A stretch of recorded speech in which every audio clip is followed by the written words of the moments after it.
Magandang araw ngayon guys. Meron ulit tayong bagong motor dito na aayusin natin. Ayan, na-stock ko rin siya guys. Pang ilang motor na natin stock to, pang apat na. Bonus X110. Tama ba 110? Bonus X ata to guys. Mamamatay yung may-ari niyang ano guys, mamatay yung babaero. Ay, nagkilawin ka. Ayan yan oh. Puno na ng putik. Naulan na, na-stock. Ayan guys. Papaanda rin natin siya ulit. Tanggalin lang natin yung mga bearings niya guys. Para may access tayo dun sa carb natin. Dalawang link shield.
Tapos, next natin tanggalin yung carburetor. Disable lang natin yung sa may cap niya, sa may throttle, yung paso doon. Tapos, tanggalin natin dalawang makakabit sa may manifold, 8mm.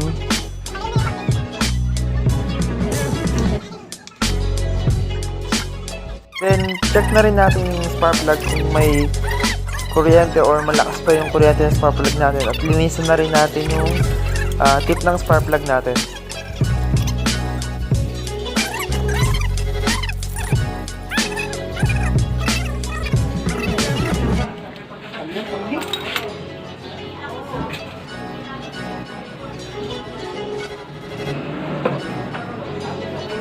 Lilinisin na lang to guys yan.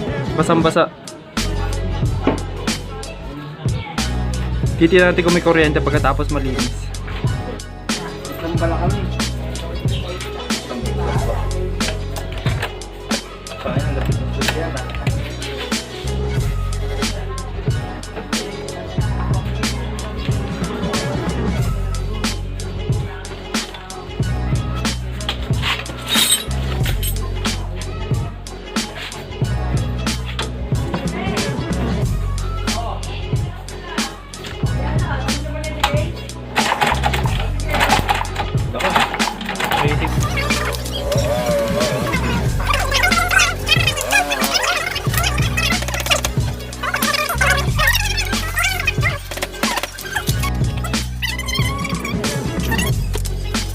Guys, yung carburetor kailangan natin linisan pag galing sa stock, lalo na kung siyempre napakadumi ng carburetor natin sa labas, lalo na sa loob. Pag binuksan yan, may mga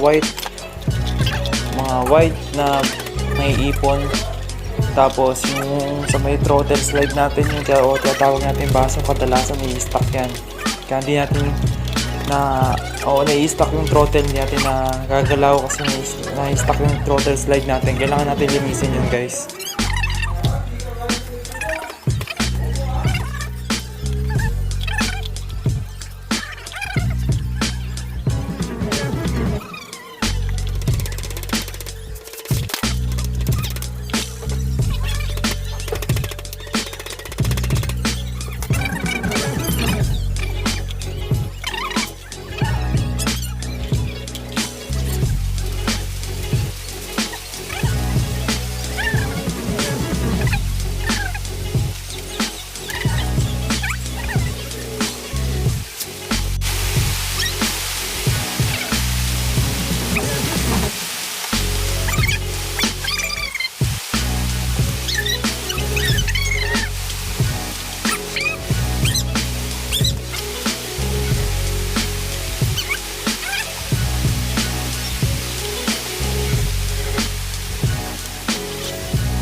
Ayun, may tumatak sa gabi.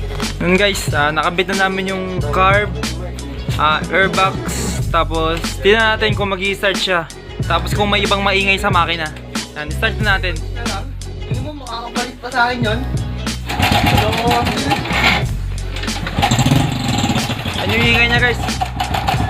Oo nga guys, meron siyang maingay. Nawawala. Tapos bumabalik. Try natin buksan yung sa may tension na niya guys, dito sa may baba. Yan. Tanggalin siya ito yung spring kung meron pa. O sa tingin ko guys, parang tinanggal siguro yung spring nito. Pero tingnan natin. Ayan guys, wala na siyang ingay.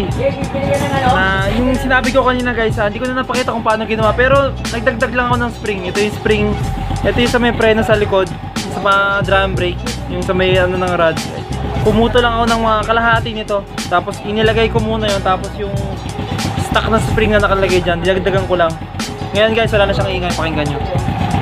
Okay na siya. Lilinisan na lang yung buong kaha niyan guys. Tapos good to go na tayo. Wala nang ingay.